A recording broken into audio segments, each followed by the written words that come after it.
You have questions? We have answers. Welcome to the Therapist Question Box with your host, Miss Lindsay Schiss.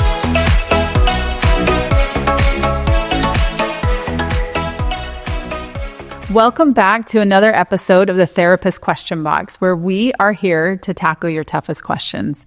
Today I have with me Kim Millette. Hi, Kim. Hi. Thanks for joining us today. Appreciate you being here. I love being here. Well, today we are going to discuss a topic that affects many people and affects a lot of marriages. And Kim is a therapist at Therapy Utah. She also specializes in couples therapy. And so we'll just get right to the question. And it's a brief question, but it's really direct. So here it is. I just found out that my husband is viewing porn. What do I do? So first of all, I appreciate the bravery and the courage of this listener. I know this is a really painful thing to find that out from a spouse. And so I just want to acknowledge that before we begin. But Kim, as you're hearing that question, that this spouse just found out that their partner has been viewing porn, what would you say is a first step? Like when you hear that? Well, I too want to say that even though many of us know that this is common, it doesn't make it hurt any less. It doesn't make it less important, or that you shouldn't feel the full effects, or that this is, isn't something that has to be taken care of. And, but the first step is to kind of slow down, because you don't want to react too quickly and be sorry for some of maybe the reactions that you choose to take. And again, we're therapists, and I want to convince you that you might need to get some help on this. So I have a lot of older clients that have been dealing this with their marriage for years. Now, and without exception, they will say to me, I wish we had taken care of this earlier. Whenever there is an unwanted, out of control, problematic use of porn, generally it's going to take help from a professional to fully get it out of the marriage. And what a lot of people don't understand, that there is issues for both the person who's been viewing the pornography, that's having a hard time having to consistently get it out of their lives, and both the other person who has had some impact because of that. Right. So both people are going to need some help, therapeutic help. So that's what I would convince you to do that earlier rather than later. One of the reasons is it will be less entrenched the earlier that you get some help. So I like that you said to slow down. I think when something like this happens, it feels like panic button is going to be pushed. It feels... Now, you may not want to tell your friends. Well, and I think that's another thing why this feels so difficult, because people go through it and it's very private, right? You don't want to tell everybody, and you are hoping to maintain the relationship. And so it becomes very private, but also because of that, it feels like silent suffering. Yes. And so that is too. Traumatically going through something by yourself is traumatic. Right. As well. And here's a question too, before we jump into like therapy or not, is it important to differentiate if a person has viewed one time and stumbled across something versus if they're perpetually viewing pornography? 100%. And it also depends on the attitudes and let me put that in a different way. Some people are very dismissive, like this isn't a problem, or why do you care? Everybody does it. That's going to be somebody really different from somebody who's really being genuine and trying to get this out of their lives, right? It's going to be a different process, right? Or there is somebody who the spouse, some people are so afraid to even bring this up to their spouse, is that it's a problem and they're not okay with it. And some people are just criticizing their spouse every day because of it. So again, depending on the personality, how you grew up, your confidence, everything is going to make this a personal process of how we deal with this. Again, another reason why getting some help is going to be a great idea. Yeah. And it makes sense. It's super personal, and it also is really dependent. It's not one size fits all, right? Not one size fits all. Yeah. And when I came to Therapy Utah, one of the first things I would hear is SABT. And what came to my mind when I heard that is I sang in high school, and I thought soprano, alto, tenor, bass. But it was a weird way to put it. And I thought, that is weird. And it's actual sexual addiction, betrayal, trauma. And it's interesting because before I came to Therapy Utah, I had heard of sexual addiction, but I had never heard of betrayal trauma.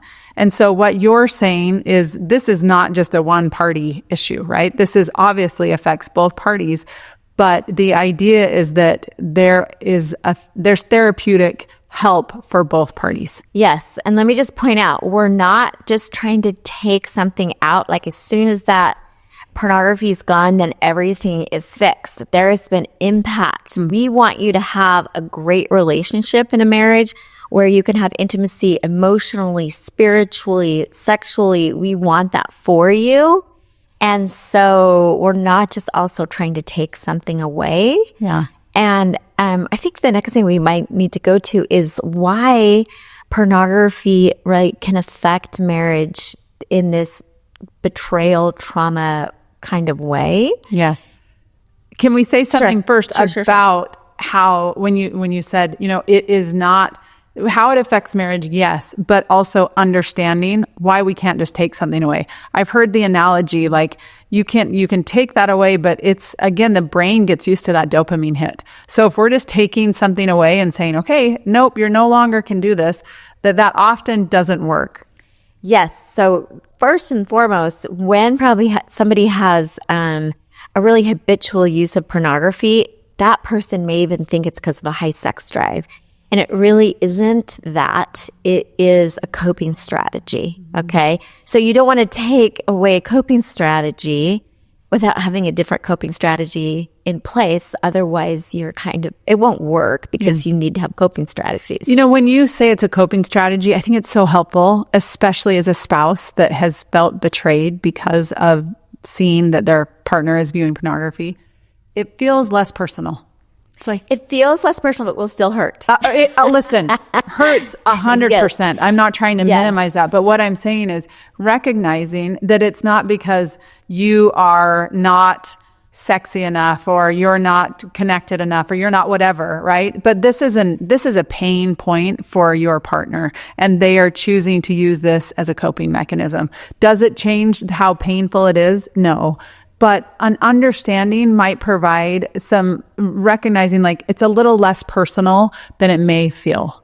Yes, yes. And let's go a little bit around why pornography causes the betrayal trauma. And this isn't like something religious or something. This is research shows that when there's hidden pornography use in the marriage, that causes this betrayal trauma. So let me talk about what that is for just a second. What that means, well, sex is kind of the symbol of fidelity. When you get married, there's this assumed agreement that being faithful is that sexual piece is just between us, right? And so then when you find out that somebody is choosing, and again, that spouse that's not viewing pornography views the other person as choosing to do that, they're choosing to the other person feels devalued. Like you're going somewhere else. You're forgetting me. You're dropping me, right?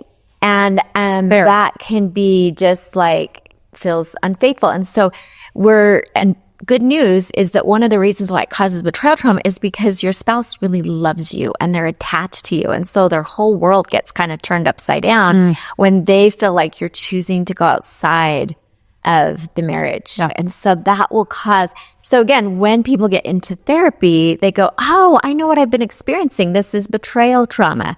This is this emotional upheaval. It feels like I'm just preoccupied with this. I can't even function the way I would normally function in my life. And you could take some shame on for that. Like, what's wrong with me? When actually that's just normal.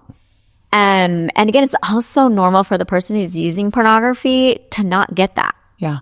And so they can really view things as like it's not as big of a deal as it is. And so they don't, because their intention wasn't to cause that huge impact on their spouse. They don't understand that or value the impact. And so that's all part of this. That makes sense. But intention versus impact are two separate things. I think that's a really important distinction to make, that the partner often is not intending to make the type of impact it makes, but it is a significant impact. Yes. Right? And also, as you were talking, I thought, if this is so upsetting and it feels like, oh my gosh, I can't do my normal activities. Well, congratulations. This sounds like you have an attached bond to your partner. And that's what we're hoping for, right? Like, not congratulations that they're struggling, but actually that's evidence of an attached relationship. So, not that these things are bad, they're actually evidence of pain and betrayal. So, and again, recognizing that it's betrayal. It's not like, and it's trauma. It's not just, oh, my partner has, is viewing pornography or whatever, but it actually causes trauma on the other partner. So you talked about some underlying reasons that it's maybe it's a coping mechanism. Is there anything else that comes up for you as why a person would choose to turn to pornography? Really, it is coping. And a lot of times this started like when people were young. I would say in junior high is when you're supposed to learn how to emotionally deal with rejection, right? And sadness and all of these different emotions of not feeling good enough. And hopefully you heal and you have more solid sense of self. But if you turn to pornography to soothe all that pain, you didn't get that emotional maturity. And so some that's still happening. Okay. Still happening.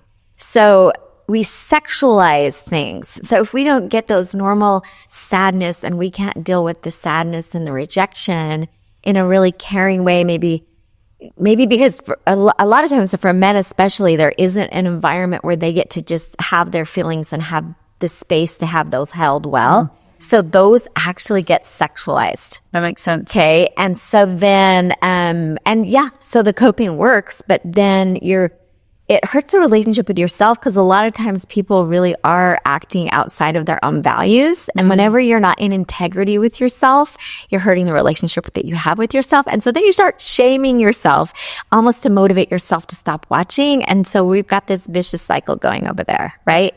And then when this comes into the relationship, right, it's hard to deal with the pain that you could be causing. So you want to not deal with it, not see the impact a lot of times, right?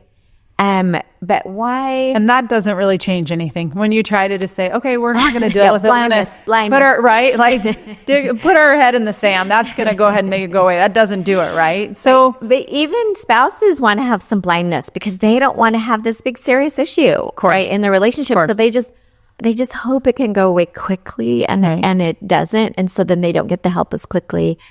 I do want to talk about why pornography harms sexuality in general for a second.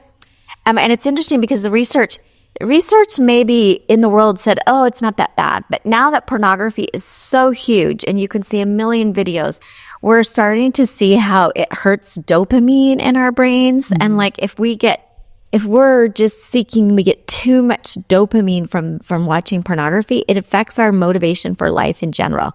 So when we want good natural dopamine that motivates us to exercise, to keep trying, to take healthy risks. And when you're getting saturated with dopamine using pornography, it actually affects your motivation for life. And you, and pornography is really not, it is not sex, and it is disconnected from your heart. Okay? Yes. And when you're disconnected from your heart and it's all about getting dopamine and getting a hit, you're distanced from your heart, from your own heart, or your relationship with yourself, but also sex becomes disconnected from your heart in your relationship. Yes. So that's one of the reasons why it doesn't work. And women's sexuality is very different. I do a lot of sex therapy with couples, and I know this is very gender and talking about in a gender way, but lots of times people try and use like a man or a woman tries to use your way of being sexual, or referring or relating to your sexuality, and you project that's the same for your spouse. Women and men are generally different sexually, and there's not a problem with that. But women need more safety. So when that safety is taken away from porn use, they feel that in a really earth-shattering way. So I've never let people say, well, what if you looked at pornography? What if I did? And the man wouldn't have as many safety issues generally as a woman does. Yeah, okay, that makes sense. And that's normal. So women also, they kind of, when their sexuality kind of blossoms, they don't figure their sexuality out quite as easily as men do because their parts are all inside. And what sexually turns them on is a lot of times more emotional things.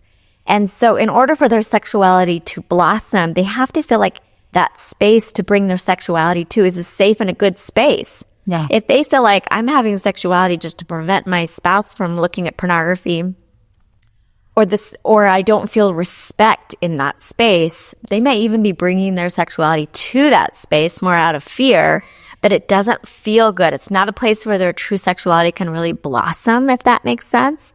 And the fantasy part of the erotic part of women is about being the only one. It's about being able to fantasize that, wow, I'm so intoxicating that my spouse just sees me, or my partner just sees me. And so when somebody's looking and choosing to look at pornography in their mind, they can't get that erotic space, right? Yes. That helps women be more erotic in their relationships. That's so interesting. And I would imagine being erotic in a relationship really requires safety.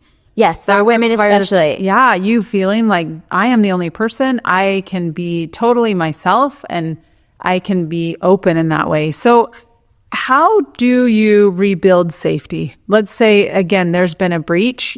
There has been an awareness that there has been pornography viewing. How does that work? Where do you even begin? Let's talk about that for a minute on what she's going to receive in therapy, what he's going to receive in therapy, and what they're going to get together in therapy. So let me talk about what we're going to be really careful of in therapy. So most couples therapy is about a dance or a dynamic, and that means we each have a part to play. And it usually looks something like this. Somebody will bring up the complaint, and usually in maybe a criticizing matter. And the other person can't handle taking that complaint, and they avoid and discount and won't look at that. Well, the more that person doesn't look at that, won't hear that person, this person has to get louder, which often sounds like more criticism. The more criticism, the more avoidance, the more I'm not going to listen to you, which the more I have to get louder. And so a lot of couples therapy is about this dance or the dynamic where each person has a part. But there are certain circumstances in marriage, and in pack therapy, we just call it unfairness. If something's happening that's really unfair, we can't deal with this in such a collaborative way because we've got to get rid of the unfairness first. So that looks like an affair. It can look like, I've had a client where they're so anxious and the anxiety is taking up so much space in the relationship that's also unfair. And that client is going to have to deal with that anxiety before the relationship can get back to being really collaborative. But even something like cancer could cause that, right? Where there's something so big that it takes away from it being part of each of us. So you don't want to get into regular couples therapy where it would be treated, the porn use is treated like, we have different parenting styles, or somebody's not picking up their stuff, or you have problems too. Just because I have this problem, you do too, right? So when you minimize that harm, or try and equalize it, that's what, one of these unfairness things, that's where you can cause the most harm and you can get some stuckness. Because we really do have to do what I call contain this as an issue that we're dealing with. And again, if I have a gambling addiction, and I'm doing that, I have to deal with that so that we can get back to this collaborative place in the marriage. So which is careful of doing that kind of couples therapy. If you go to couples therapy and they're treating this like a couples issue problem, or equalizing that, then you know that you're not in a great space. Yeah. So just be aware of that. But then what is he going to get in therapy? Can I stop really quickly? Yep. This is why it's really, as you're talking, I think this is the value of going to therapy, because how easy can we get distracted in we can go on the side tangents, right? About, well, you did this and it gets louder, so I complain more and then I avoid more. And we get into this cycle Whereas a therapist can say, wait a minute, I can see what's going on. I can see where this cycle is happening. She's feeling unheard. He's feeling unsafe. So we're continuing in this cycle. So I can see how valuable having that third party, that objective third party is in a situation like this. Okay. So you talked about what Yes. I just want to say too, if you understand that, oh, this really is unfairness, then you feel more empowered to go seek help and require your spouse to get the help, right? You can have that boundary of like, look, this doesn't work for me in the marriage. I need us to go get some professional help. And that would be with any kind of unfairness, right? Any big thing that you can tell, hey, we're not going to deal with this on our own. So sometimes just knowing, hey, this is one of those things that you can require your spouse to get some help. When you say that, it's like, yes, a boundary around it. Like, this is a boundary that I will not continue in this relationship until we can get some help. I mean, that sounds harsh. However, that makes a lot of sense. And you're doing it for the relationship, right? You want this out so that you can get that good stuff back. And the safety back, right? It's not about controlling the partner, but it's about safety and it's about the relationship. Yes. And you just said something else that's important. And we've gone through the history in dealing with pornography issues and unfaithfulness where we've done things really separate. We're now evolved enough in the therapeutic profession to know that this has to be a partner-sensitive recovery. So in other words, he's not just going to go like, this is his problem, he needs to take care of it, right? Or this is my problem, don't get into my problem, right? That doesn't work.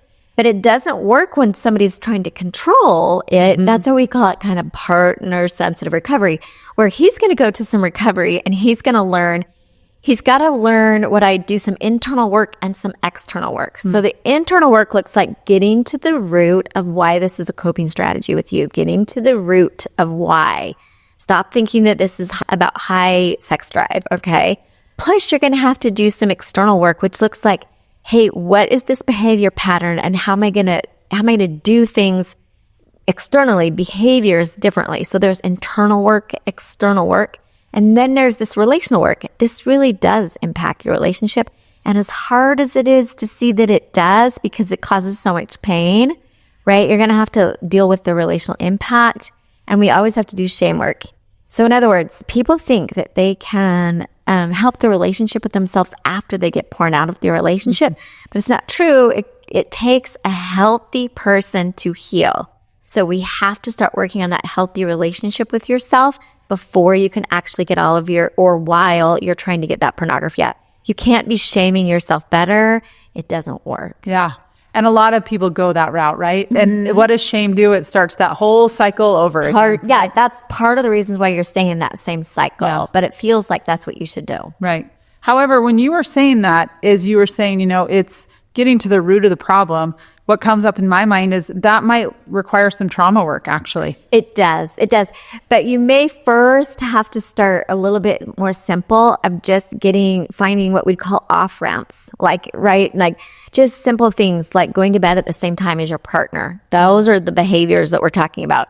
Maybe putting some filters on, maybe, getting in a group. So there's first some things that we're going to do maybe behavior wise so that you're almost set up to be doing okay. And then when you're starting to get a little bit of success, then you're going to do that internal work. And like we said, you're going to get some good coping strategies so that when this is gone, you're not left flailing with no coping strategies. Right. Now, for the partner, so this is, what you were just saying is for the person who's viewing the pornography. Mm-hmm. For the partner, I can see a couple of things happening. The partner potentially disengaging. Like, I am giving you the cold shoulder. This is no longer safe. I am not engaging.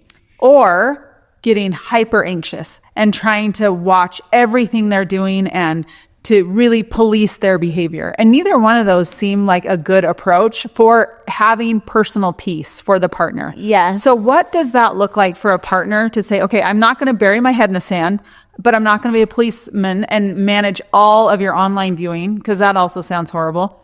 And I also don't want to just push you away and hate you for the rest of my life. Like, what does that look like in reality on a day-to-day basis? It's just what you're saying, where it's this middle ground and it's just learning some boundaries. So, but first, if my partner, the partner who's in recovery, is sharing their recovery in this genuine way, it actually makes the other person feel safer because they go, oh, wow, they're addressing it. And they understand how they're doing it. So when I get caught in my betrayal trauma and I get in that fight, flight, worry place, I can settle myself down because I know what's going on with my partner. If I completely don't know, I have no way to settle down. And if I can't settle down, I can't work on my own stuff. And this is where individual therapy comes into play for the partner who has seen that this has happened. Their partner is viewing pornography. They're the betrayed partner, I'll call them. Is that learning coping skills, learning skills that they can figure how to get back into a state of, okay, I'm okay. I'm not panicking. I'm not in fight or flight, but I'm okay. Yes. So you do have to get that safety in your body. So you'll learn that. So as the betrayed person, you're going to learn some things. Now, some people, I have a couple and they thought, oh, when she's learning about her sexuality and how to show up better sexually. No, she's not doing that. Mm-hmm. Okay. Or he's not doing that. And they're actually, first, when somebody has used pornography, that person has taken a hit to their personal feelings of value. Mm-hmm. They've been devalued. So they are going to be strengthening their sense of value, strengthening who they are, that they aren't the cause of that kind of thing. So that's going to be one of their first things. Another thing is usually that person has gone through a lot of what we call gaslighting. They've been told you're the issue, or they've had lies. No, it's not going on. And they find out what it is. And they've had so much of this being told one thing and feeling another thing, they lose trust in themselves. Yep. And so they are going to be dealing with getting that reality back and that trust back because of that part of whatever lying or gaslighting has been taken care of. So they're going to be doing that. And then, yes, they're going to be doing that regulation stuff that we've talked about. When you learn how to have a good boundary, and this takes a process, you're protecting that part of you. And then you can show up another way. So you're deciding, this is the way I can't show up because I don't feel valued. That might be full sexuality. I'm not showing up. Or it might be, I'm going to show up sexually when this and this and this is happening, right? Maybe, you're proactive in your recovery. We felt connected. I can tell, partners can tell when sex is connecting and when it's not, when it's coming from the heart and when it's not. So they can have some confidence in their ability to choose where they don't want to show up. And in doing that, then they know where they do want to show up, right? They don't have to show up everywhere like they're scared or everywhere protecting themselves. And they can make those decisions on their own. So that's the type of work that they are doing in their individual therapy. And, as you're saying that, I keep thinking that the partner does not lose a sense of self. Like that their own ability to trust themselves, their ability to find safety in their own body, like to feel like, okay, I know I'm not okay right now. I know some things to do to get me back into a place where I'm feeling more normal. I'm not feeling like I'm panicking or I just want to hide under my covers. But that they start trusting themselves again, right? That they're able to have meaningful connections outside of the marriage, right? So, Kim, I want to just make sure, is there anything as we are concluding that you want to make sure to offer this listener, anything that you feel like is important that we haven't talked about? Sure. Last thing is there is some work to do with couples. It won't look like that normal couples where we could actually accidentally blame the person for their own betrayal as if they caused it. Does that make sense? That's bad couples work. But there's still, when people are hurt, they show up hurt everywhere, right? So in parenting, in finances, a couple still might need some help because while they're navigating this issue, they're going to need help maybe with those other issues. And so it's appropriate to have some couples work still happening. We just have to treat that really sensitively in how we do that. So can I just say something really quickly, a question about that? So I'm hearing individual therapy for the man, individual therapy for the woman, couples therapy for both of them. That is significant time and money. So I'm obviously a believer in it, but let's say that's not realistic for this listener or our listeners right now. what's a step they can take? What would that look like? Like, what would be the most important? I would hope that your therapist would introduce both people to great books. Yeah. Okay, you can do so much with great books, right? And if you'll do that good work in between sessions, it makes all the difference, okay? So say you don't get couples very much, maybe once a month or something like that. And again, every couple is going to be really different with this, right? And again, some people can't, well, I don't want to start a whole new topic, but the other thing I want you to say is you're worth it, and divorce costs a lot of money. It's true. You're right. It really costs a lot of money, and we have to be, I could have overwhelmed you, just like you said, oh, that's overwhelming, right? I could have overwhelmed you, but really it's like we do not heal by pushing things under the rug. I will get couples sometimes who've already dealt with, maybe the pornography is already out of the marriage, but just in introducing, I can tell that work's not done. For instance, I'll get a couple together and the partner who has viewed can just say it in such this insensitive way while the other partner's there. And I can tell, oop, we haven't done our work, because you can still say that as if there hasn't been an impact on your spouse, even though they've stopped using. And I can tell there's still some work to do there, right? And so, the work, it doesn't work. It'll come back up. If you don't do this, heal this well, it's under the rug and you'll trip over it all the time as you're trying to put your relationship back together. And so, and part of this work and doing it well, actually, guess what? It actually causes intimacy. Isn't that ironic? Yes. Even though it was started as a breach. Being able to talk about the pain and where the pain is held well. Wow. A person using pornography can no longer use pornography in that escape mode, because that's usually what they're doing. They're escaping. But if they know how much this really pains the person that they love, they don't go into that escape mode so easily, right? And they figure things out quicker, right? And if the woman can really share her pain and that's heard, and he's really empathetic and understanding of that, it actually heals. And she doesn't stay in her betrayal trauma. So it's important. It's really important. You know, as you were talking, I thought about a couple of things. One is a book that I think is an excellent reference, which is The Betrayal Bind. I don't know if you have any others, but we can link that in the show notes, but that are really beneficial and really validating to a partner when they have felt and when there's been betrayal. The other thing is, another option in addition to individual therapy is group therapy. I know there has been a lot of research about how important having support outside of your spouse is, and group therapy can be a really powerful. Yeah, it's usually less expensive, and because shame is such a big part of either for either party. So shame can be a big part, knowing you feel so terrible that you may have this issue with porn. And when you get in a group and you see, look at all these good guys, I can see that they have this issue too, then you can get out of some shame.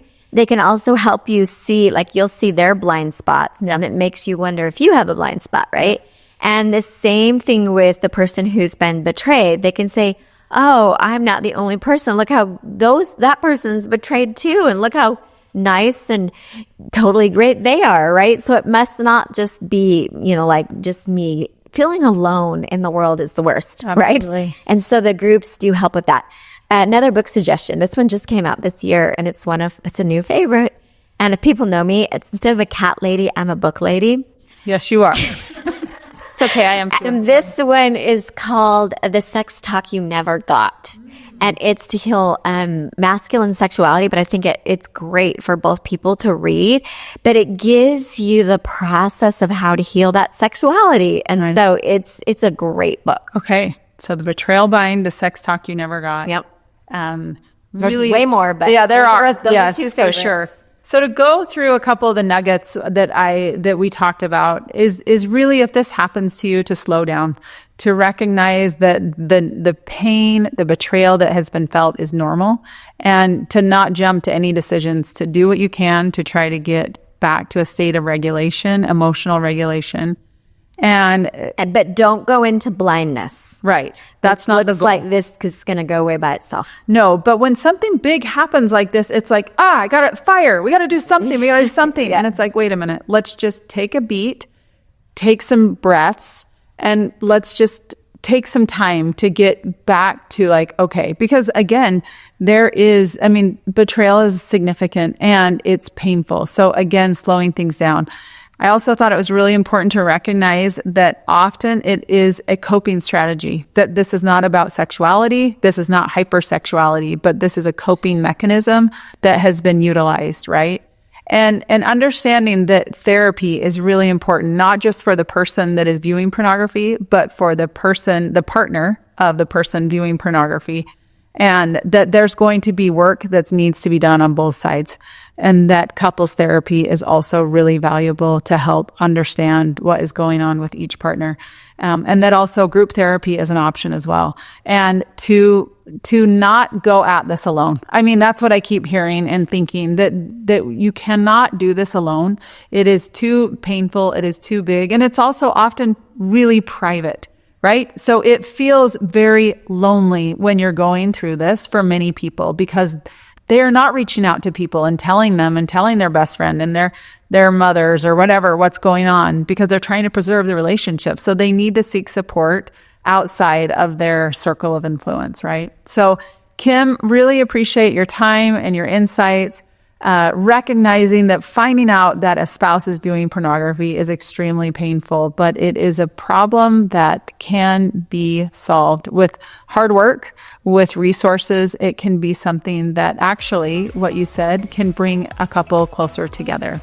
So remember, if you have questions, go to our show notes or go to the Therapy Utah website. No question is off limits. Thank you for joining us, and until next time, take care.